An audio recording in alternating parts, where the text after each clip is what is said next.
और बच्चों बच्चों बात करते हैं झारखंड के क्लास 9वीं के। आज मॉडल की बारी है और मॉडल क्वेश्चन हमारे आ गया बच्चा झारनेट के साइट में, लेकिन क्या हमारे तरफ से सही है या नहीं इसकी चर्चा करते हैं हम लोग। अब बच्चों बात करते हैं, अब हमारे बीच जो क्वेश्चन आया है वो मॉडल सेट के क्वेश्चन के बीच की चर्चा है बच्चों। सबसे पहले चर्चा करते हैं मॉडल क्वेश्चन का बच्चा। पहला नंबर क्वेश्चन आते हैं हमारे बीच है बच्चा। सबसे पहले समझना है क्वेश्चन को कि भैया इस प्रश्न पत्र में कुल 40 प्रश्न होंगे जो एग्जाम के बेस पे किया गया है। पूरा पैटर्न बनाया हुआ है, सभी प्रश्न अनिवार्य है, प्रत्येक प्रश्न के लिए 2 अंक निर्धारित किया गया है और बच्चा प्रत्येक प्रश्न के लिए 4 विकल्प दिए गए हैं। सही विकल्प का चयन करना है, गलत उत्तर के लिए कोई ऋणात्मक अंक नहीं है, यानी नेगेटिव मार्क्स नहीं कटेगा मेरे बच्चों। इस पे आपको ध्यान रखना है कि इस पे किसी भी तरह का कोई नेगेटिव मार्क्स नहीं है, इसकी आपको चर्चा कर लेना है। अगला क्वेश्चन की तरफ देखते हैं बच्चों। चलिए सबसे पहला क्वेश्चन आते हैं बच्चा। क्वेश्चन कहता है क्या कि वेट्स, बच्चा सबसे पहले समझना है कि क्वेश्चन क्या कह रहा है।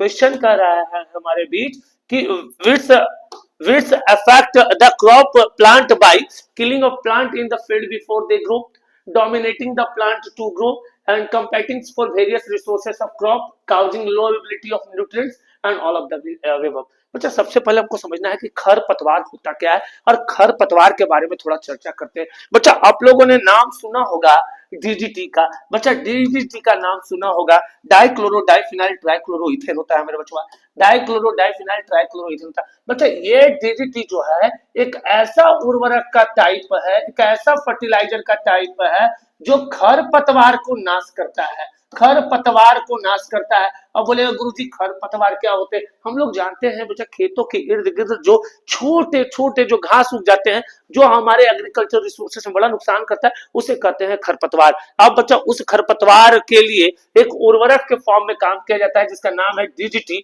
तो बच्चा ये क्या करता है, उस खरपतवार को भैया पूरी तरह से खत्म करता है। तो खरपतवार फसल को कैसे प्रभावित करते हैं? तो बच्चा याद रखना है, पौधे को बढ़ने से पहले ही मार देते हैं, पौधे को बढ़ने के लिए हावी कर देते हैं, फसलों के विभिन्न संसाधनों के लिए प्रतिस्पर्धा करते हैं, जिससे पोषक तत्वों की कम उपलब्धता होती है या उपरोक्त सभी। बच्चा सबसे पहले समझना कि क्या नहीं हो सकता, तो पौधों को बढ़ने के लिए हावी करते हैं, तो ये हो नहीं सकता। बच्चा पौधा जो बढ़ने के लिए हावी करने की बात करता है, तो कैसे जब आप प्लांट लगाए तो वो हावी हो नहीं सकता है। अगला कहता है क्या कि पौधों को बढ़ने से पहले ही मार देता है। हाँ ये हो सकता है, क्योंकि बच्चा खरपतवार बहुत रफ्तार से बढ़ते हैं, तो इसका आंसर ये हो सकता है। अगला क्वेश्चन कहता है कि फसलों के विभिन्न संसाधनों के लिए प्रतिस्पर्धा करते हुए इससे पोषक तत्वों की कम उपलब्धता होती है। तो बच्चा अगर हम मान लीजिए खरपतवार नाशी ना डाल करके अगर हम वहां फर्टिलाइजर डालते तो क्या इस फर्टिलाइजर को अगला जो है खरपतवार यूज करेगा? ऐसा नहीं हो सकता है। और उपरोक्त सभी की बात नहीं कर सकते क्योंकि बच्चा इससे पहले ही हावी कर दिया, ये नेगेटिव है, तो ये नहीं हो सकता। इसका आंसर होगा बच्चा ए। अगला क्वेश्चन आते हैं बच्चों, ध्यान रखना है। अगला क्वेश्चन आते हैं, अगला क्वेश्चन की चर्चा अगर हम करते हैं तो अगला क्वेश्चन हमारे बीच आता है, कहता है exotics breed of poultry bird having high egg having capacity it. Poultry पक्षी की विदेशी नस्ल जैसे अंडे देने की क्षमता अधिक होती है, कारण और सबसे ज्यादा अंडा देता कौन है? तो इसका आंसर है white leghorns, broilers, white Cornish और बच्चा न्यू हेमिस्फीयर। ये बच्चा याद रखिएगा, न्यू हेमिस्फीयर की अगर हम बात करते हैं तो ये एक ऐसी प्रजाति है जिस प्रजाति का अंडे बड़ा महंगा होती है मेरे बच्चों। आगे चलते हैं, अब बात करते हैं बच्चा ब्रॉयलर की। तो बच्चा एक्सोटिक तो होता है नो डाउट, लेकिन सबसे ज्यादा अंडे देने की अगर क्षमता अगर बात करते हैं तो बच्चा हमारे पास होती है व्हाइट लेग हॉर्न की। व्हाइट लेग हॉर्न की नस्ल भारत में पूरे तरह से, बच्चा याद रखिएगा, आंध्र प्रदेश, हमारे तेलंगाना जैसे एरिया में व्हाइट लेग हॉर्न की मात्रा को बढ़ा दिया गया है। इसका कारण है क्योंकि अंडे की उत्पत्ति ज्यादा करना। मेरे बच्चों याद रखना है, आंध्र प्रदेश को मेरे बच्चे ध्यान रखना है, आंध्र प्रदेश को अंडे की टोकरी कहा जाता है। क्या कहा जाता है? अंडे की टोकरी। याद रखना है, पूरे भारत में सबसे ज्यादा अंडा अगर कोई देता है बच्चा तो वो राज्य हमारा है आंध्र प्रदेश, याद रखना है। अगला क्वेश्चन की चर्चा करते हैं। अगला क्वेश्चन हमारे बीच आता है मेरे बच्चों, अगला क्वेश्चन क्या है? अगला क्वेश्चन है हमारे बीच, क्वेश्चन कहता है कि which one of the following species of honey bee is an Italian species. अब भैया इटालियन स्पीसीज हो कौन सकता है? तो मधुमक्खी के निम्न प्रजातियों में से कौन सी एक इतालवी प्रजाति है जिसका नाम है Apis mellifera, Apis dorsata, Apis florea, Apis cerana indica. ये बच्चा याद रखना, एपिस सोरोना इंडिका जो है वो भारत का है। मेरे बच्चा ध्यान रखना है, एपिस सोरोना इंडिका जो है वो भारत की प्रजाति है। बच्चा यहाँ कहा गया है इटालियन स्पीसीज होना चाहिए, एपिस मेलिफेरा बच्चा, और एपिस डोरसाटा और एपिस फ्लोरा। याद रखना है, एपिस फ्लोरा बच्चा भारतीय प्रजाति है, ये फ्लो के मतलब कि फ्लावर के ऊपर होता है। और याद रखना है एपिस डोरसाटा ये हमारा इटालियन प्रजाति है, इसका याद रखना बच्चा, एपिस डोरसाटा जो है वो इटालियन प्रजाति है। अगर बच्चा बात करते हैं गन पाउडर क्या होता है, गन पाउडर एक मिक्सचर होता है। गन पाउडर क्या होता है, एक मिक्सचर होता है, याद रखना है। अब गन पाउडर किसका मिक्सचर होता है, गन पाउडर मेरे बच्चा सोरा का मिक्सचर होता है। अब प्लस बच्चा याद रखना है बारूद का मिक्सचर होता है। याद रखना है सोरा का मतलब क्या होता है, नाइट्रिक एसिड होता है। HNO3 को सोरा कहा जाता है। लेकिन याद रखना है KNO3 भी बच्चा कहीं कहीं क्या होता है कि KNO3 की भी चर्चा करते हैं, तो KNO3 बच्चा नाइट्रिक याद रखना है। याद रखना है KNO3 पोटासियम नाइट्रेट भी सोरा कहलाता है और नाइट्रिक एसिड के साथ मिला करके इसे बच्चा एक तरह से बारूद तैयार करते हैं। याद रखना है बच्चा झारखंड में हमारा एकमात्र बारूद का कारखाना कहाँ है, ये आपको बताना है हमारे कमेंट बॉक्स में। ऐसे हम उसका नाम बता दे रहे हैं, IEL है। इस कमेंट बॉक्स में आप इसका जरूर जवाब देंगे, हमें पूरा भरोसा है। IEL कहाँ अवस्थित है, पूरे झारखंड में, आपको नाम बताना है। अगला क्वेश्चन अगला आते हैं बच्चा। क्वेश्चन कहता है क्या कि कहता है कि the percentage of copper and oxygen, मेरे बच्चा समझना है copper plus oxygen Cu plus O2 कहता है क्या कि भैया in the sample of cupric oxide क्या बनाया, तो भैया Cu ऑक्सीजन यानी कि क्यूप्रिक ऑक्साइड बनाया बच्चा। अब कॉपर ऑक्साइड बनाने के लिए क्या कर दिए, तो भैया इसको बैलेंस करने के लिए आगे लगा दिए और ये बन गया copper oxide. Obtained by different method was found to be the same, the law which is confirmed by this. अब बच्चा कहता है कि भैया लॉ ऑफ इंडिस्ट्रक्टिबिलिटी होता है, law of multiple proportion, law of constant proportion and law of inverse proportion. मेरे बच्चों ध्यान रखिएगा, बड़ा आसान तरीका से सिखाते हैं और ये पहला क्लासेस होगा जिसको आप आसान तरीके से समझ जाइएगा। मेरे बच्चा समझना है यहाँ कॉपर कितना है, 2 है। यहाँ कॉपर कितना है, 2 है। ऑक्सीजन यहाँ कितना है, यहाँ 2 है। और ऑक्सीजन यहाँ कितना है, तो 2 है। मेरे बच्चों याद रखिएगा, यानी यहाँ पर भी बराबर हो जाएगा और यहाँ पर भी बराबर हो जाएगा। यानी ये किसको फॉलो कर रहा है, तो गुणित अनुपात का नियम जिसको कहते हैं बच्चा, याद रखना है लॉ ऑफ मल्टीपल प्रोपोर्शन। याद रखना है law of multiple proportion follow करता है, ये याद रखना है बच्चा। ये दोनों के गुण हम बच्चा गुना मल्टीपल कर करके हम इसका निकालते हैं वैल्यू, इसलिए हम करते हैं बच्चा लॉ ऑफ मल्टीपल प्रोपोर्शन। चलिए अगला क्वेश्चन आते हैं बच्चा, कहता है how many times in the mass of A proton greater than the mass of an electron.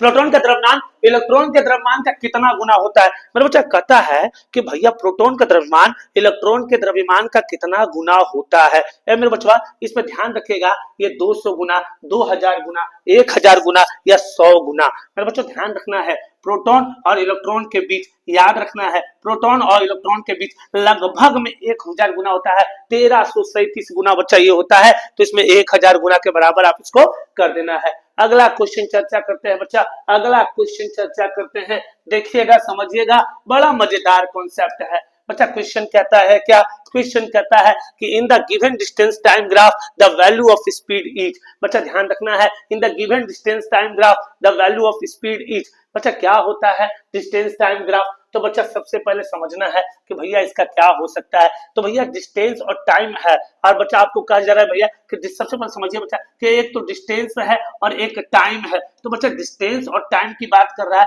जब भी डिस्टेंस और टाइम की चर्चा करता है तो बच्चा डिस्टेंस और टाइम की जब चर्चा करें तो ध्यान रखिएगा कि भैया डिस्टेंस और टाइम की जब चर्चा करें तो आपका किसके बराबर हो जाएगा, तो स्पीड के बराबर हो जाएगा।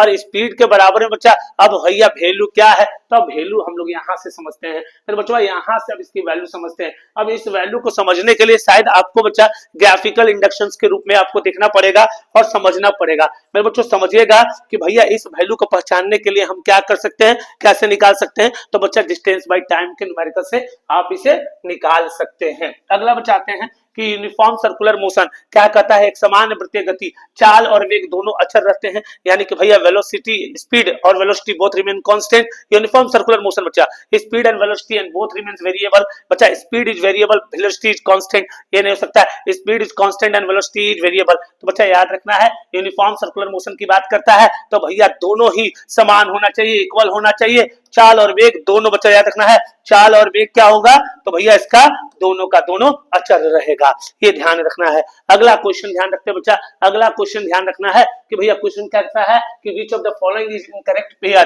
बच्चा कहता है कि भैया इसमें से क्या इनकरेक्ट पेयर है, इसमें ध्यान रखते हैं। सबसे पहले हम सेल की चर्चा करते हैं, जिसको हिंदी में बच्चा कोशिका कहते हैं। याद रखना है, शरीर की सबसे छोटी इकाई होती है मेरे बच्चों। क्या होती है ये? तो सबसे छोटी इकाई होती है, इस पर ध्यान रखना है। सबसे छोटी इकाई की चर्चा करते हैं, जिसको सेल कहते हैं। बच्चा ध्यान रखना है, फादर ऑफ सेल यानी कि कोशिका के पितामह किसे कहते हैं? पितामह किसे कहते हैं? तो बच्चा ध्यान रखना है, किसे कहते हैं? तो रॉबर्ट हुक को कहते हैं। बच्चा किसको कहते हैं? तो रॉबर्ट हुक को कहते हैं। कब खोजा गया? 1665 ईस्वी को खोजा गया। बच्चों कब खोजा गया? 1665। बच्चा इनके अध्ययन को क्या कहते हैं? इनके अध्ययन को क्या कहते हैं? तो इनके अध्ययन को साइटोलॉजी कहा जाता है। मेरे बच्चों याद रखना है, इनके अध्ययन को क्या कहा जाता है? साइटोलॉजी कहा जाता है। अब बच्चा इनमें से गलत ढूंढना है, तो कहता है कि क्लोरोप्लास्ट क्या होता है? तो किचन ऑफ द सेल होता है। तो भैया क्लोरोप्लास्ट जो है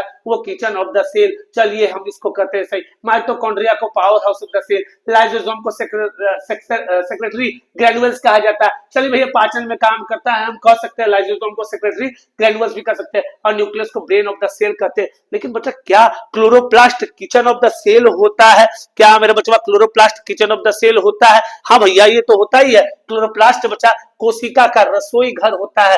लेकिन बचवा माइटोकॉन्ड्रिया कोशिका का हमारा पावर हाउस होता है, हाँ लाइसोसोम स्रावी कणिकाएं हैं। लेकिन बच्चा जब भी सेक्रेटरी ग्रैन्युल्स की बात करता है, लेकिन किस केस में? जब भी एक केस को समझना है कि भैया याद रखना है, सेक्रेटरी ग्रैन्युल्स का मतलब होता है ग्लैंड की बात कर रहा है, ये ग्लैंड की बात कर रहा है। तो बच्चा लाइसोसोम ग्लैंड में काम नहीं करता है, बल्कि एंजाइम के तौर पे काम करता है, और यह सुसाइडल बैग है। लाइसोसोम क्या है? सुसाइडल बैग है मेरे बच्चा, याद रखना है। इसे आत्महत्या की थैली कहते हैं, आत्महत्या की, याद रखना है, इसे आत्महत्या की थैली कहा जाता है मेरे बच्चों। इसे आत्महत्या की क्या कहा जाता है? थैली कहा जाता है। इसका आंसर होगा, याद रखना बच्चा, लाइसोसोम। याद रखिएगा। अगला क्वेश्चन कहता है कि root hair of plant absorb water from soil through. बच्चा कहता है क्या कि भैया पौधों के मूल रूप मिट्टी से जल को अवशोषित करते हैं, डिफ्यूजन के कारण, इम्बिशियंस के कारण, ओसोमोसिस के कारण, ऑल ऑफ द अबव। बच्चा याद रखना है, ये विसरण भी हो सकता है, अंतःशोषण भी हो सकता है, परासरण भी हो सकता है, उपरोक्त सभी हो सकता है मेरे बच्चों। ये ध्यान रखिएगा, क्वेश्चन पे बच्चा कोई मतलब किसी भी तरह का कोई दिक्कतें नहीं आनी चाहिए। अगर दिक्कतें हो तो हमारे कमेंट बॉक्स में इसका जवाब जरूर देंगे। हम आपके कमेंट बॉक्स का इंतजार करेंगे, कमेंट पे आपका कमेंट का हम इंतजार करेंगे, आपके मैसेज का हम इंतजार करेंगे बच्चों। अगला क्वेश्चन की चर्चा करते हैं आपके बीच।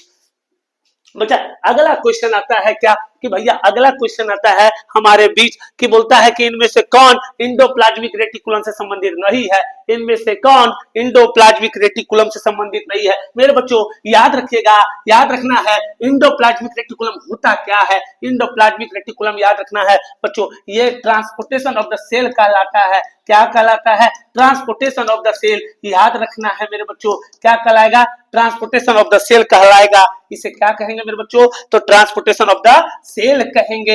ये बात ध्यान रखना है। इसे बच्चा परिवहन का ये कार्य करता है, परिवहन का कार्य करता है, इसको छोड़ना नहीं है। इंडोप्लाज्मिक रेटिकुलम, इसके दो प्रकार होते हैं। इसके कितने प्रकार? दो प्रकार। एक का नाम होता है SER और दूसरा का नाम होता है RER।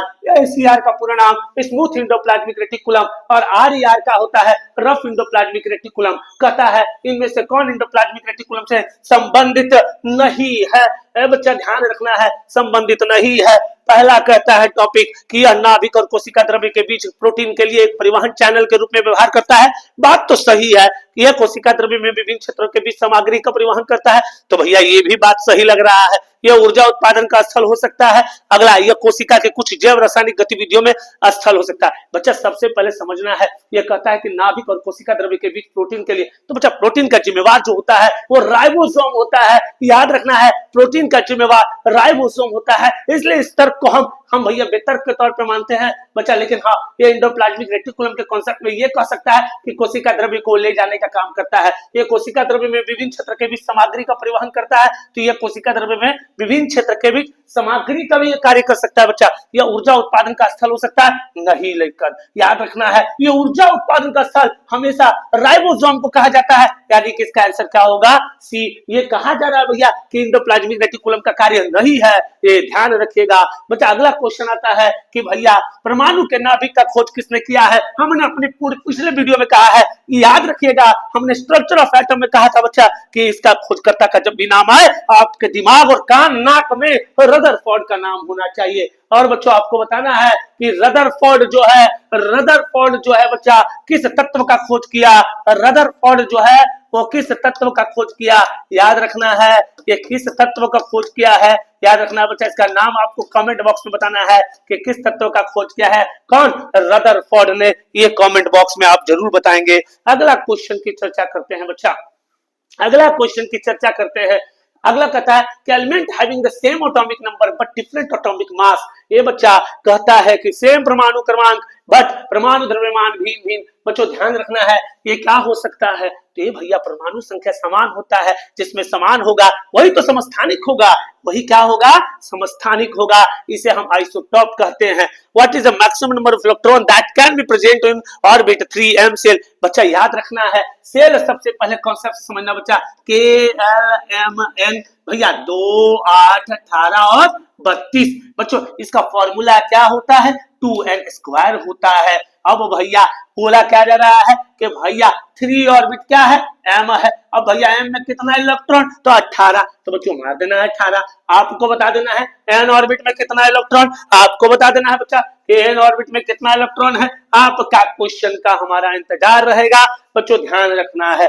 अगला क्वेश्चन की चर्चा करते हैं। अगला क्वेश्चन बड़ा मजेदार आ गया है, कहता है फोर्स ऑफ 1 न्यूटन। भैया सबसे पहले फोर्स कितना दिया है, 1 न्यूटन, बल 1 न्यूटन दिया है, मास 1 केजी दिया है। बच्चा बोलता है कि बताइए कि भैया बताइए कि इसका एक्सेलरेशन क्या होगा। तो भैया एक्सेलरेशन अगर आपको निकालना हो तो क्या हो सकता है, तो बोलता है भैया कि 1 किलोमीटर में, बोलता है यदि गति करने पर स्वतंत्र 1 केजी द्रव्यमान की किसी वस्तु पर 1 न्यूटन का बल लगा दिया जाए तो क्या होगा। अब भैया एक्सेलरेशन इक्वल टू क्या होता है, तो फोर्स बाई मास होता है। अगर एक को अगर हम 1 से भैया काटते हैं तो ये तो 1 ही ना हुआ और ये मीटर पर सेकंड स्क्वायर हो गया। लेकिन सवाल आता है कि क्या करेगा, तो 1 मीटर पर सेकंड स्क्वायर के त्वरण से गतिशील होगा। बच्चा इसका आंसर डी होगा, याद रखना है, इसका आंसर क्या होगा, डी होगा। प्रॉपर्टी ऑफ इनर्शिया, जड़त्व का गुण क्या है, किसी किसी वस्तु में होता है, प्रत्येक वस्तु में होता है, किसी भी वस्तु में नहीं होता है, केवल गतिशील वस्तु में होता है। ये बच्चा इनर्शिया याद रखना है, ये तो सभी वस्तु में होता है लेकिन गतिशील वस्तु में इनर्शिया का होना तय होता है। लेकिन ध्यान रखना है, जितना जल्दी हो सके इसका आंसर आप अपने स्तर से देख ले। लेकिन ध्यान रखिएगा, मैं कोशिश कर रहा हूं कि त्रुटि ना के बराबर हो, कोशिश करना है कि त्रुटि ना के बराबर हो, लेकिन इस पे आप अपने स्तर से चर्चा करते रहिएगा। जितना कोशिश करिएगा उतना बेहतर करिएगा। लेकिन याद रखना है, जितना त्रुटि की संभावनाएं कम हो वो आपके लिए बेहतर हो। बच्चों ध्यान रखना है, ये जितना भी वीडियो है अपने स्तर तक आप ज्यादा से ज्यादा शेयर करने का कोशिश करेंगे। जितना अपने दोस्तों के बीच में हो उन्हें आप देने का कोशिश करेंगे और बताने का कोशिश करेंगे। मेरे बच्चों ध्यान रखिएगा, क्या करेंगे, बताने का कोशिश करेंगे। अच्छा एक बार फिर से इस क्वेश्चन को थोड़ा रिपीट कर लेते हैं। क्वेश्चन कहता है कि प्रॉपर्टी ऑफ इनर्शिया क्या हो सकता है। भैया प्रत्येक ऑब्जेक्ट में भी ये लग सकता है बच्चा, तो इसका आंसर ये भी हो सकता है, प्रत्येक वस्तु में हो सकता है। इस पर ध्यान रखिएगा। अगला क्वेश्चन की ओर चर्चा करते बच्चा। अगला क्वेश्चन हमारे बीच आता है, भैया वही चीजें हैं, प्रत्येक वस्तु में होता है। अगला है how much force is required, how much force is required to produce an acceleration of 4 metre per second square in a ball of mass 6 kg। पहले गिवन देना सीख जाइए मेरे बच्चों। सबसे पहले मास कितना है, तो भैया ये 6 kg है गुरुजी, ये हम ले लिए। अब भैया एक्सेलरेशन कितना है, तो 4 मीटर पर सेकंड स्क्वायर है, ये भी ले लिए गुरुजी। अब भैया क्या करना है, तो अब भैया क्या निकालने बोला है, फोर्स निकालने बोला है। बल का फॉर्मूला होता है मास इनटू एक्सेलरेशन। मास हो गया 6 हो गया 4 और 6 चौके 24, क्या हो जाएगा, न्यूटन। अब ऑप्शन में देख लेना है 24 न्यूटन है तो मार देना है बच्चा। बच्चा जाइलम जो होता है, लेकिन ध्यान रखना है, जो जाइलम होता है, लेकिन ध्यान रखिएगा, जो जाइलम होता है वो क्या होता है, ट्रैकेट्स होता है, वही काएं होता है, या ये दोनों होता है। मेरे बच्चों इसका ध्यान रखिएगा, ये क्या हो सकता है, ये दोनों। बच्चों याद रखना है, जाइलम जो होता है ये बच्चा याद रखिएगा पेड़ों में देखने को मिलता है, और ये ट्रैकिट्स और वेसल इसमें दोनों होता है जो जल और खनिज का आदान प्रदान करती है मेरे बच्चों। इस पर आप ध्यान रखिएगा और जितना जल्दी हो सके स्क्रीनशॉट ले लेना है और इस पर चर्चा करते रहना है मेरे बच्चों। ध्यान रखना है, इस पर चर्चा करते रहना है, इस पे कतई मिस्टेक नहीं होना चाहिए मेरे बच्चों। याद रखना है, कतई मिस्टेक नहीं होना चाहिए। चलिए अगला क्वेश्चन की तरफ चले हम बच्चा। अगला क्वेश्चन कहता है कि भैया tendon is a structures which connect. बच्चा क्या कहता है? टेंडन एक संरचना है जो जोड़ती है एक हड्डी को दूसरे हड्डी से। बच्चा टेंडन याद रखना है ये मांसपेशी को जोड़ती है बच्चा, याद रखना है टेंडन मांसपेशी को जोड़ती है। अगर लिगामेंट की चर्चा की जाए, लिगामेंट की चर्चा की जाए मेरे बच्चा, तो लिगामेंट याद रखना है हड्डी से हड्डी को जोड़ती है, हड्डी से हड्डी को। अगर मांसपेशियों की जोड़ने की बात करें, मांसपेशियों की जोड़ने की बात करें तो मांसपेशी को मेरे बच्चे छोड़ना नहीं है, ये हो जाएगा टेंडन। और बच्चा अगर बात कर दे हड्डी से मांसपेशियों को जोड़ने की, हड्डी से मांसपेशियों की जोड़ने की बात करें तो आपको आंसर दे देना है मेरे बच्चा साइनेप्स। क्या बोल देना है कि गुरुजी बताए हैं साइनेप्स हो जाएगा। अगला क्वेश्चन कहता है कि एक व्यक्ति दुर्घटना का शिकार हो गया है, एक व्यक्ति दुर्घटना का शिकार हुआ जिसने हाथ की दो लंबी हड्डी उखड़ गई है, निम्नलिखित में से कौन सा संभावित कारण हो सकता है? भैया अभी हम बताएं हड्डी से हड्डी का जुड़ना, क्या लिगामेंट का टूटना, हड्डी से हड्डी का टूटना यानी लिगामेंट का टूटना होगा मेरे बच्चों। इस पर आप ध्यान रखेंगे। अगला क्वेश्चन की ओर चर्चा करते हैं मेरे बच्चों, अगला क्वेश्चन की ओर चर्चा करते हैं बच्चों। ध्यान रखना है अगला क्वेश्चन क्या कहलाता है कि the mass number of the nucleus, the mass number of nucleus of an atom of an element is 23 and it's 12 neutron. अब बच्चा बोलता है what will be the atomic number of the element. सबसे पहले मेरे बच्चे समझना है कि परमाणु क्रमांक होते क्या है, परमाणु क्रमांक समझना है मेरे बच्चों। परमाणु क्रमांक मतलब बच्चे याद रखना है जो नंबर ऑफ प्रोटॉन पर डिपेंड करता है। किस पर डिपेंड करता है? तो नंबर ऑफ प्रोटॉन पर डिपेंड करता है मेरे बच्चों। अगर मान लीजिए क्लोरीन है ये और ये 17 दिया हुआ है तो ये इसके नंबर ऑफ प्रोटॉन है। अगर इसके मास नंबर यहाँ दे दिए हैं 35.5 तो बच्चा याद रखना है ये इनके क्या है? एटॉमिक मास है, यानी परमाणु द्रव्यमान है। इसे एटॉमिक मास बोला जाता है, इसे एटॉमिक नंबर कहा जाता है, जिसे आप हिंदी में परमाणु क्रमांक कहते हैं मेरे बच्चों। क्या कहते हैं इसे? परमाणु क्रमांक कहते हैं। चूकना नहीं है, अब की बार जबरदस्त करना है मेरे बच्चों। एटॉमिक मास याद रखना है, उसे एटॉमिक नंबर कहा जाता है। अगर बच्चा बोल दिया जाए कि गुरुजी न्यूट्रॉन की संख्या निकालने बोल रहा है, न्यूट्रॉन की संख्या बोल रहा है गुरुजी, क्या करे, कैसे करे? बच्चा कुछ नहीं करना, ये दोनों को घटा देना है, ये दोनों को घटा देना है। जैसे बच्चा यहाँ दिया है 23, 12 न्यूट्रॉन कह दिया है, हम कह देते हैं यहाँ 12 हो गया। अब भैया कितना है मास नंबर? तो ये गुरुजी याद रखें। सबसे पहले तो बच्चा थोड़ा और हम कॉन्सेप्ट को क्लियर करते हैं, तब जाके और भी मजा आ जाए। तो सबसे पहले समझना है कि एटॉमिक मास होता कितना है, क्या है? एटॉमिक मास इक्वल्स टू होता है बच्चा number of neutron plus proton. अब बच्चा एटॉमिक मास कितना दिया हुआ है? तो मास दे दिया है गुरुजी 23, अब रख दिए 23। न्यूट्रॉन कितना है? 12, और क्या बोल दिया? तो प्रोटॉन निकालने बोला। तो बच्चा 23 में 12 जाएगा तो कितना बचेगा? तो 11 बचेगा, जो कि सोडियम का एटॉमिक नंबर है मेरा बच्चा, याद रखिएगा। अगला क्वेश्चन कहता है कि 300 केल्विन को सेंटीग्रेड में बदलना है, 300 केल्विन को सेंटीग्रेड में बदलना है मेरा बच्चा। याद रखना है डिग्री सेल्सियस को अगर केल्विन में बदलना है तो बच्चा याद रखना है 273 डिग्री सेल्सियस को क्या कर देंगे? हम जोड़ देंगे। अगर केल्विन से डिग्री सेल्सियस में लाना है तो बच्चा 273 क्या करेंगे? हम घटा देंगे। तो यहाँ क्या कह रहा है? 300 केल्विन को सेंटीग्रेड में बदलने के लिए तो हम क्या करेंगे? अभी हम बोले थे ना कि केल्विन से सेंटीग्रेड में बदलना है तो माइनस कर देंगे। हम 300 को 273 से घटा देंगे, 27 डिग्री सेल्सियस हो जाएगा। ऑप्शन सी इसका आंसर है मेरे बच्चों। हमेशा तटस्थ रहना है, हमेशा विचार में रहना है, क्योंकि अब की बार कोई रोके नहीं, कोई टोके नहीं। लेकिन ध्यान रखिएगा, जितना मेहनत करिएगा उतना आगे बढ़िएगा। क्लास 9वीं का पेपर है मेरे बच्चों, ये अगर आप यहाँ अच्छा करते हैं तो आगे भी आप बेहतर करेंगे। अगला क्वेश्चन की तरफ चलते हैं। अगला क्वेश्चन कहता है मेरे बच्चा, कहता है कि आपके पास क्या कहता है कि what will be the number of moles in 96 gram of carbon. तब भैया चलिए चलते हैं बच्चा, नंबर ऑफ मोल निकालने के लिए, क्या निकालने के लिए, मोलों की संख्या निकालने के लिए क्या करेंगे, गिवन मास करेंगे। क्या करेंगे बच्चा, तो गिवन मास करेंगे। अब भैया क्या, तो गिवन मास तो दिया हुआ है भाई, क्या हो जाएगा, आणविक द्रव्यमान, जिसको मोलर मास कहा जाता है, आणविक द्रव्यमान कहा जाता है मेरे बच्चों। इसे क्या कहा जाता है, आणविक द्रव्यमान कहा जाता है। इसे दिमाग में डाल के रखना है, इसे आणविक द्रव्यमान कहा जाता है। और बच्चा याद रखना है कितना ग्राम दे दिया है, तो 96 ग्राम दे दिया है। और भैया कार्बन का एटॉमिक नंबर कितना होता है, तो 6 होता है। डबल कर देना है वही मोलर मास बच्चा, एटॉमिक नंबर 6 डबल कर दिए 12, उठ कर दिए 12, 12 ठीक 96, 8 मोल हो जाएगा मेरे बच्चों।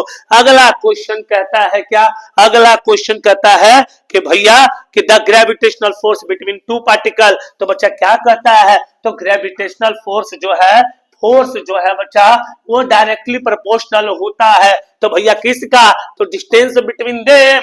मेरे बच्चा ध्यान रखना है भैया, डिस्टेंस बिटवीन देम बच्चा ये तो इनवर्सली होता है, तो बच्चा proportional to the square, inversely proportional to the square और इनवर्सली प्रोपोर्शनल। अब थोड़ा हिंदी में चलते हैं बच्चा, दो कणों के बीच गुरुत्वाकर्षण बल क्या होता है, तो बच्चा दो कणों के बीच, सबसे पहले समझते हैं बच्चा कि ग्रेविटेशनल फोर्स का कॉन्सेप्ट क्या होता है। जो होता है फोर्स, जो होता है बच्चा याद रखना है, वो डायरेक्टली प्रोपोर्शनल होता है। अब भैया किसका डायरेक्टली प्रोपोर्शनल होता है, तो भैया दो मास के बीच का बच्चा याद रखना है, m1 इंटू m2 का। और इनवर्सली प्रोपोर्शनल किसका, तो भैया डिस्टेंस का मेरे बच्चों, किसका, तो डिस्टेंस का होता है। तो जहां पर बच्चा क्या हो जाएगा, f जो है m1 into m2 by r square या डिस्टेंस स्क्वायर। तो अब बच्चा क्या कह रहा है कि दो कणों के बीच गुरुत्वाकर्षण बल हमेशा उनके बीच की दूरी के क्या होता है, समान होता है। तो बच्चा दूरी तो नीचे की ओर है, तो ये क्या हो गया, तो ये हो गया व्यतक्रमानुपाती। इसे कहते हैं इनवर्सली प्रोपोर्शनल। क्या कहते हैं, ऑप्शन सी, और यहाँ पर भी सी मेरे बच्चों, इस पर ध्यान रखना है। अगला क्वेश्चन की तरफ चलते हैं। अगला क्वेश्चन आते हैं बच्चा, अगला क्वेश्चन कहता है क्या, अगला क्वेश्चन कहता है हमारे बीच कि भैया ध्यान रखना है, क्वेश्चन क्या है अगला, तो बच्चा अगला क्वेश्चन जो है वो है हमारा कि बच्चा इफ है spaceship is at a distance of twice the radius of the earth from the center of the earth, then its gravitational acceleration will be। बच्चा यदि कोई अंतरिक्ष यान पृथ्वी के केंद्र से पृथ्वी की त्रिज्या को दुगनी दूरी पर हो तो उसका गुरुत्वीय त्वरण क्या होगा। ए भैया याद रख लेना है, लेकिन हमेशा 9.8 मीटर पर सेकंड स्क्वायर, यानी एक्सेलरेशन यानी छोटा जी के बराबर होगा मेरे बच्चों। किसके बराबर होगा, छोटा जी के बराबर होगा। अगला क्वेश्चन आता है the relative density of a substance is equals to the. बच्चा कहता है किसी पदार्थ का अपेक्षिक घनत्व बराबर होता है पदार्थ का घनत्व बटा में प्रमाणित पदार्थ का घनत्व, density of the substance, density of the standard substance. अगला कहता है डेंसिटी ऑफ द सब्सटेंस और density of the some other substance. अगला कहता बच्चा, क्योंकि देखिए सबसे पहले समझना बच्चा कि रिलेटिव डेंसिटी का क्या, आरडी का क्या कोई यूनिट होता है। तो बच्चा ये तो भैया सब्सटेंस पदार्थ पर डिपेंड करता है, और दोनों पदार्थ की क्या होती है, तो भैया डेंसिटी ही होती है। तो भैया डेंसिटी कटने के कारण इसमें कोई भी वैल्यू नहीं होता है, कोई यूनिट नहीं होता है। तो बच्चा कहता है क्या कि density of the substance by density of the some other substance. अगला density of the substance by density of mercury और density of the standard substance by density of the substance. तो भैया याद रखना है, अब स्टैंडर्ड सब्सटेंस क्या लिया जाए और डेंसिटी ऑफ द सब्सटेंस। तो बच्चा हमेशा स्टैंडर्ड यहाँ पर जो लिया जाता है वो हमारा लिया जाता है मेरे बच्चों, ध्यान रखना है, वो यहाँ पर लिया जाता है आपके स्टैंड। याद रखना है बच्चा, जो भी आप सब्सटेंस, जैसे पानी अगर आप ले लेते हैं तो पानी का जो आपकी डेंसिटी है वो उसके बाद कोई स्टैंडर्ड सब्सटेंस का यूनिट लेकर के हम इसको भैया हमेशा इक्वल करते हैं या एक रेशियो में बदलते हैं। एक तरह का रेशियो बच्चा, इसका कोई यूनिट नहीं होता। याद रखना है रिलेटिव डेंसिटी का कोई यूनिट नहीं होता है। याद रखना है इसका कोई यूनिट नहीं होता है बच्चों, यह बात आप ध्यान रखिएगा। अगला क्वेश्चन चलते हैं। अगला क्वेश्चन कहता है कि भैया कहता है कि the system of nomenclature evolve by Linnaeus is monomious, vernacular, binomious, polynomious. बच्चा इसका आंसर होना चाहिए बाइनोमियस। बच्चा क्या होना चाहिए? बाइनोमियस होना चाहिए। The basic unit of classification is, वर्गीकरण का मूल इकाई क्या था? तो बच्चा उसके किस्म थे, यानी कि वैरायटी था, स्पीसीज था, जेनस था, फैमिली था। बच्चा उसका जीनस था सबसे बड़ा इंपॉर्टेंट, ये ध्यान रखना है। अगला क्वेश्चन की चर्चा की जाए मेरे बच्चों, ध्यान रखना है। अगला क्वेश्चन आता है बच्चा, अगला क्वेश्चन हमारे बीच आया और अगला क्वेश्चन कहता है, याद रखना है बच्चा, अगला क्वेश्चन कहता है क्या? तो भैया सबसे पहले समझना है कि भैया एंजियोस्पर्म प्लांट जो है, यानी कि एंजियोस्पर्म पौधे की विशेषता क्या होती है? तो बच्चा याद रखना है उसमें हमेशा फल में बंद बीज होता है। बच्चा याद रखना है, जैसे इसका एग्जांपल आप आम का नाम सुने होंगे भैया, वो कवर किया होता है, उसके अंदर बीज होता है, ये याद रखना है मेरे बच्चों। अगला क्वेश्चन कहता है कि कैल्शियम हाइड्रोक्साइड, बच्चा इसे कहते हैं सिलेक्ट लाइन, इसे कहते हैं बूझा चूना। क्या कहते हैं इसे बच्चा? बूझा चूना कहते हैं। अब बच्चा बूझा चूना का सूत्र होता है CaOH का होल 2 होता है। तो बच्चा इसका आंसर क्या हो जाएगा? CaOH का होल 2 मेरे बच्चों, ध्यान रखिएगा।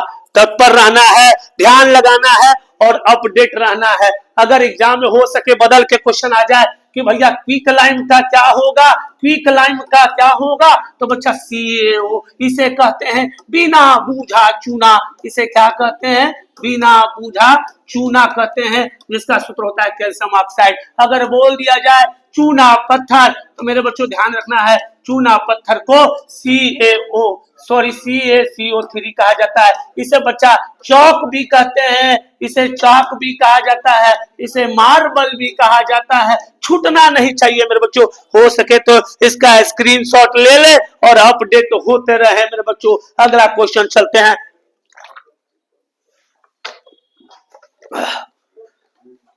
अगला क्वेश्चन की ओर चलते हैं।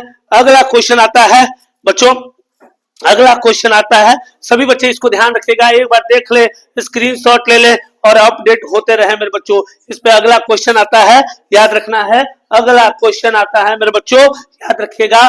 अगला क्वेश्चन आ गया हमारे बीच, एक न्यूमेरिकल कहता है अपने सिर पर 20 केजी का बक्सा उठाए, कोई कूली क्षैतिज प्लेटफॉर्म पर 10 मीटर चलता है, तो गुरुत्वीय बल का विरुद्ध कूली द्वारा किया गया कार्य। मेरे बच्चा फिजिक्स मानता है, फिजिक्स क्या मानता है कि अगर हम ये किताब लिए हैं अपने सिर पर लेकर के अगर हम खड़े हो जाएं और हमारे अंदर कोई डिस्प्लेसमेंट नहीं हो, विस्थापन नहीं हो, तो ऐसे केसेस को हम क्या मान लेंगे? तो भैया याद रखना है हमेशा परपेंडिकुलर cos 90 का वैल्यू 0, यानी टोटल वर्क डन 0। याद रखना है, जब तक विस्थापन नहीं तब तक कोई आंसर नहीं। मेरे बच्चों फॉर्मूला और सूत्र लिख ले बच्चा, कार्य बराबर क्या होता है? तो बल गुणे विस्थापन होता है। क्या होता है? बल गुणे विस्थापन होता है। इसे हम कहते हैं फोर्स इनटू डिस्प्लेसमेंट।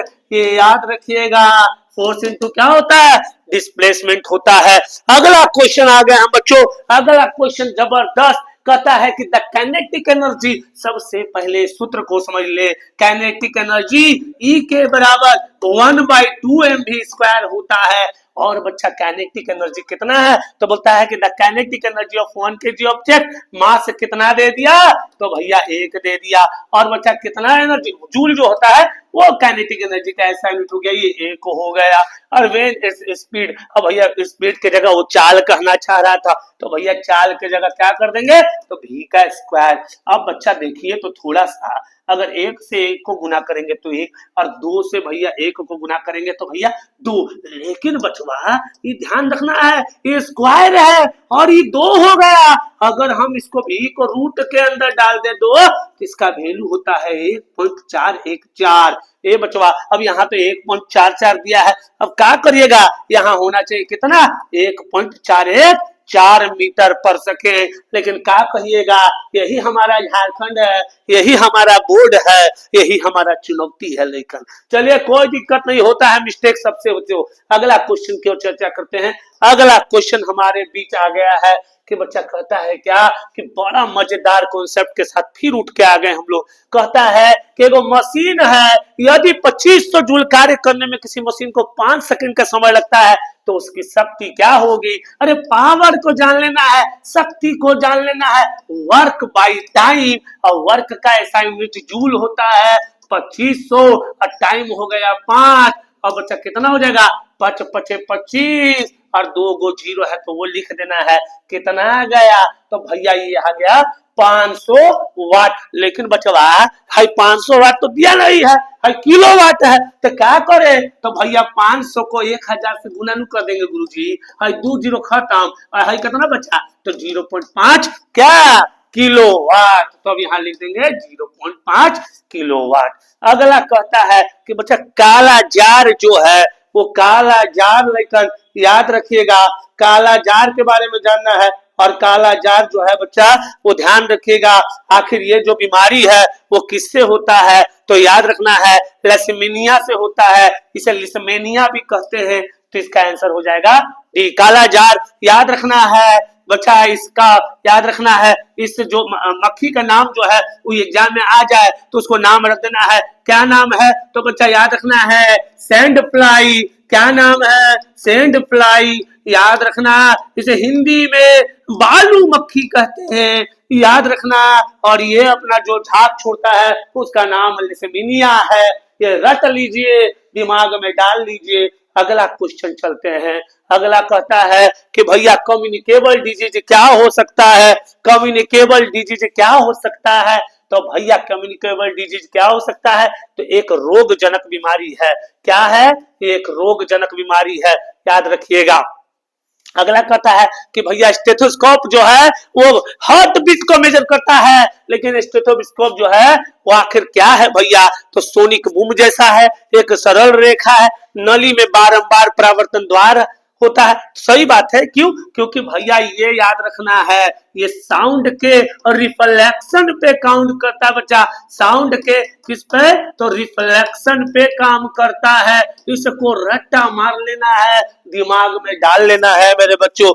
अगला क्वेश्चन आते हैं, फिर न्यूमेरिकल आ गया हमारे बीच। और न्यूमेरिकल कह क्या रहा है, थोड़ा ध्यान देने की जरूरत है बच्चा, ध्यान देने की जरूरत है। कि बोलता है कि हम एगो लिसनर है, सुनने वाले, और एगो रिफ्लेक्टिंग सरफेस है उधर की ओर या इधर की ओर या इधर की ओर। तो भैया हमारे और उसके बीच का डिस्टेंस क्या होना चाहिए, जहां पर वो इको हो सके, आवाज टकरा कर रिटर्न आ जाए, तो बच्चा उसका डिस्टेंस होना चाहिए 17.2 मीटर। अगला कहता है कि भैया स्पीड ऑफ साउंड किसमें ज्यादा होता है, ते मेरा बचवा याद रखिएगा सबसे ज्यादा एल्यूमिनियम। कितना, तो भैया याद रखने का चीजें हैं 6420 मीटर पर सेकेंड। फिर उसके बाद आयरन 5130 मीटर पर सेकेंड, इसको स्टील कहते हैं हमारे बाबू लोग। याद रखिएगा, अगर एयर की स्पीड बात करे, एयर स्पीड की बात करेगा तो 332 मीटर पर सेकेंड होगा। इसको ध्यान रखना है। तो बच्चा यहाँ तो एल्युमिनियम नहीं है, लेकिन एफी का मतलब स्टील तो है ही है, तो हम मार दिए स्टील। तो इसका आंसर हो जाएगा लेकर स्टील। 100% बच्चों सही और सटीक कोशिश कर रहा हूं बताऊं, और जहां तक हो सके पेपर हमारा अच्छा हो मेरे बच्चों। अगला क्वेश्चन आते हैं कि भैया अगला क्वेश्चन कहता है क्या है, तो अगला क्वेश्चन कहता है मेरे बच्चों कि सोलर रेडिएशन जो है वो क्या करता है कि भैया land faster than the water bodies, land slower then the water bodies, equality both land and water bodies, neither land nor water. क्या हो सकता है आपके अनुसार इसका आंसर बचवा, ये ध्यान रखना है। तो भैया इसका आंसर होगा जल निकाय की तुलना में भूमि में तेजी, क्योंकि ब्लैक बॉडी रेडिएशन इसको क्या करता है मेरे बचवा, एब्जॉर्ब करता है। आज जितना एब्जॉर्ब करिएगा उतने ठंडा लगेगा या कि गर्म लगेगा, गर्म लगेगा, उतना ही गर्म लगेगा। इसीलिए कहा जाता है कि कोशिश करिए कि ठंडा में तो नहीं ब्लैक कपड़ा पहन ले, जैकेट पहन ले, करिया क्या कि हीट एब्जॉर्ब होगा तो थोड़ा गर्मी लगेगा। और गर्मी के दिन आ जाए तो व्हाइट पहन लेंगे, व्हाइट पहनने से क्या होगा कि भैया वो क्या करेगा, तो थोड़ा सा वो क्या करेगा, उसको ढकेलेगा भैया, हीट को थोड़ा सा वो रिफ्लेक्ट करेगा, जिसके कारण क्या होगा, आपको थोड़ा सहज महसूस होगा। अगला क्वेश्चन आते हैं, अगला क्वेश्चन, ऑक्सीजन मुख्य रूप से वायुमंडल में वापस आती है, इसका कारण क्या है, तो burning of fossil fuel, respiration, photosynthesis और फंगी। आपके तरफ से इसका आंसर क्या होना चाहिए, तो ये मेरे बचवा, ऑक्सीजन को आप जब लाते हैं तो ऑक्सीजन में क्या है, 3 भाग में पानी और 1 भाग में हम लोग, और उसी में पेड़ पौधा भी है। और जब पेड़ पौधा है तो क्या करेगा, तो भैया प्रकाश संश्लेषण करेगा। तो प्रकाश संश्लेषण करने के लिए क्या करेगा बचवा, तो ऑक्सीजन का मुख्य रूप से यूज करेगा, इसका आप ध्यान रखिएगा। चलिए अगला क्वेश्चन की तरफ से थोड़ा सा एक बार और रिव्यू देखते हुए चलते हैं। बच्चों ध्यान रखिएगा, खर पतवार जो नासी होता है वो ध्यान रखना है। खर पतवार याद रखना है बच्चा, कि याद रखना है फसलों के विभिन्न संसाधनों के लिए प्रतिस्पर्धा का कार्य करता है, ये बच्चों ध्यान रखना है।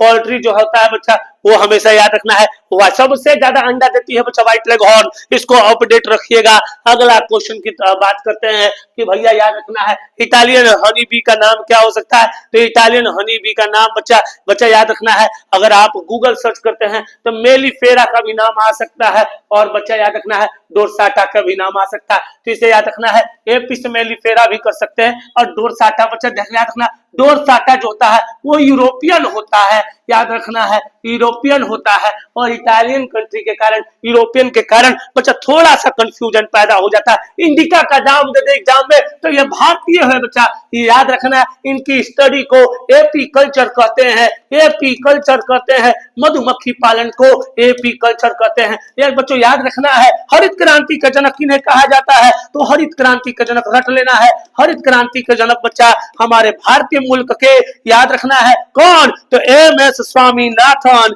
एम.एस. स्वामीनाथन होते हैं। अगर बोला है गुरुजी अगर नहीं था ऑप्शन तो क्या मार दे, अगर बच्चा बोला जाए कि पहले और विदेश में कौन थे तो बोल देना है बच्चा कौन, तो ई बार्लॉग, कौन थे, तो ई बार्लॉग थे, इसको भूलना नहीं है, दिमाग में डाल कर रखना है। हरित क्रांति का संबंध खाद्यान्न से है, श्वेत क्रांति का संबंध दूध से है। मेरे बच्चों कतई मिस्टेक नहीं होना चाहिए और कतई गलती नहीं होनी चाहिए, इसे अपडेट करते रहना, अपग्रेड करते रहना और बार बार मॉडल क्वेश्चन को पढ़ के जाना है। मेरे बच्चों याद रखिएगा, मॉडल पढ़ के जाना है। अगला क्वेश्चन कहता है, भैया एक बार रिपीट कर दे रहे हैं, भैया कहता है क्या, विभिन्न वीडियो से प्राप्त क्यूप्रिक ऑक्साइड जो बताया गया है इसको आप अपने स्तर से ध्यान रखेंगे, अपडेट रखेंगे मेरे बच्चों, और अपग्रेड करते समय एक ही बात ध्यान रखना है, अगर इसमें बोला जाए कि सर गुरुजी अगर कांस्टेंट रखा जाए डाटा तो क्या हो जाएगा, अगर ये कांस्टेंट करने की बात कर रहा है कि डाटा में कोई परिवर्तन नहीं हुआ रिएक्टेड टू प्रोडक्ट में, तो बोल देना है